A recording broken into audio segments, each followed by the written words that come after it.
Kjo histori do të thyej zemrën, por do të shërojë shpresën tonë.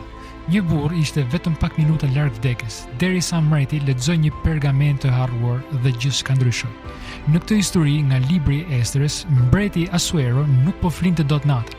I shqetësuar kërkon t'i sjellin pergamentat mbretërore, duke shpresuar që nga leximi i dokumenteve të vjetra do ta zinte gjumi. Por ajo që zbulon e zgjon plotësisht. Mordekai, një burr besnik hebre, kishte zbuluar një komplot për të vrarë mbretin.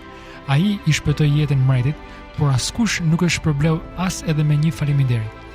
Dhe ja ku ndodh ajo që vetëm Zoti mund ta orkestrojë.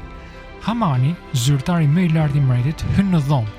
Po, ai Haman që fshehur azi po planifikonte ta varte Mordekain para agimit.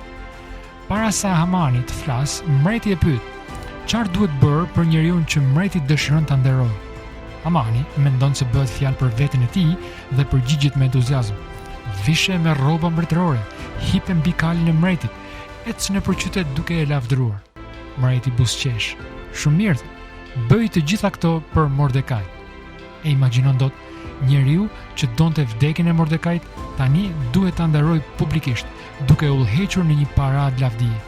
Zoti nuk e mbrojti vetëm Mordekain, ai e nderoi përpara armiqve të tij. Zoti nuk e ndaloi thjesht planin e lik, ai e përmbysi plotësisht. Kjo histori biblike na tregon se kur duket sikur Zoti po hesht, ai në fakt po përgatit skenën. Kur e keqja ngrihet, Zoti të nderon. Kur armiku ndërton litar, Zoti ndërton rrugdalje.